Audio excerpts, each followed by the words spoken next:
Professor, creative director, marketing guru. What is it like to be a marketing guru? You didn't write that, right? I did not write it. But there's layers to it. It's a ball that keeps moving on how to communicate. And you know that in the reporting industry, what technology has done with the way things get out to people, and so marketing has to keep up with that or be ahead of it. All right, went to Virginia Commonwealth University. While there, served as the deacon in the Richmond Tabernacle, and along the way became a sergeant in the Army Reserves as a pharmacy technician. Why was it important for you to do that? Well, this is good for History Month to talk about the challenges we face, and oftentimes being first-generation college students, and sometimes being from homes where you don't have both parents in the household. So I realized freshman year that my mother and my family did not have the resources for me to make it through a four-year college. So I enlisted in the Army in order to pay my way through college.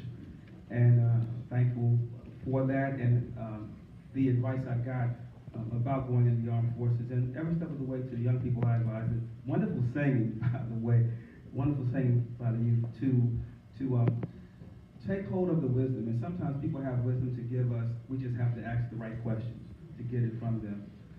And I'm thankful for the wisdom I got. I think Elder Monroe was in here. I talked to him about that decision to go in the military my freshman year. He gave me wonderful advice. He said, see what it can do for you. He said, go into something where you can get a career out there once you leave the military. So thanks for that question. Relocated to Chicago in 1999 by global advertising agency Leo Burnett, where he went on to do award-winning advertising.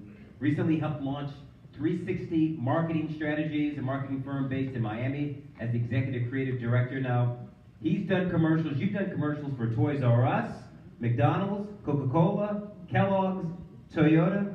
Any jingles that we would recognize? I did a commercial with a rap that I wrote for me. Oh, you know we got to hear that. Yes. 30 bucks.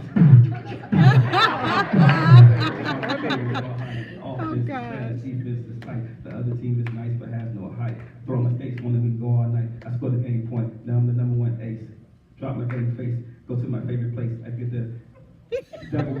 get the quarter pounder with cheese burger for, it's 30 seconds. Kids are the reason why I still know the rap. MC Jhames Holley in the house.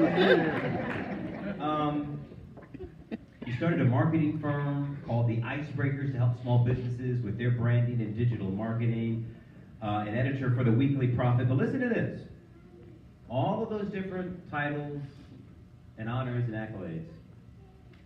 He writes his greatest accolades and titles is that of elder and a local pastor of First Tabernacle Beth El in Chicago. Why is that your greatest accolade? Yeah. I'm thankful for that question. I got some advice when I went to New York in grad school. I did a video interview of PKL, the founders of the first ad agency to go on the New York Stock Exchange. And with Fred Papert, I was videotaping them for a grad school paper. I asked him, my last question was, and sometimes it's that last question that brings out the most, as we just saw with the previous interview with Sister Mobley and her testimony there. Sometimes it's that last question. I said, any advice for young people getting into advertising?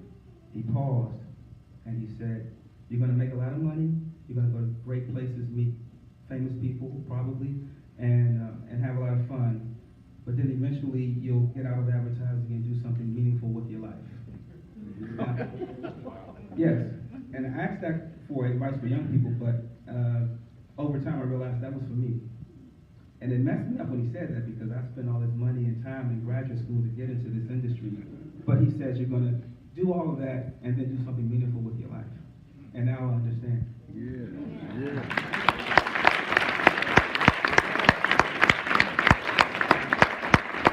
You know, isn't it interesting that you go from being in advertising, which some people might say, not that you've been the truth, but you kind of, there's a spin in advertising, and now you're a pastor.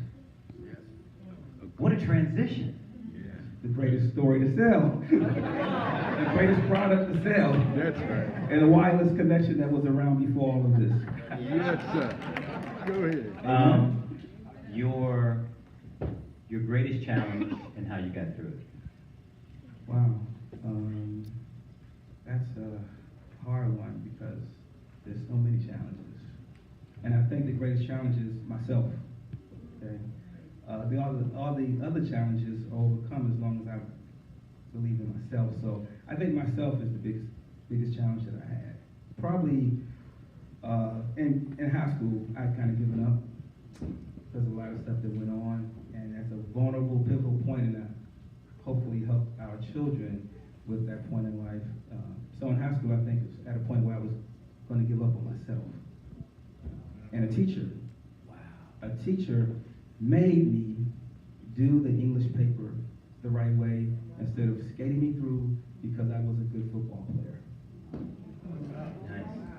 Elder Jhames Holley, thank you. All right, up next.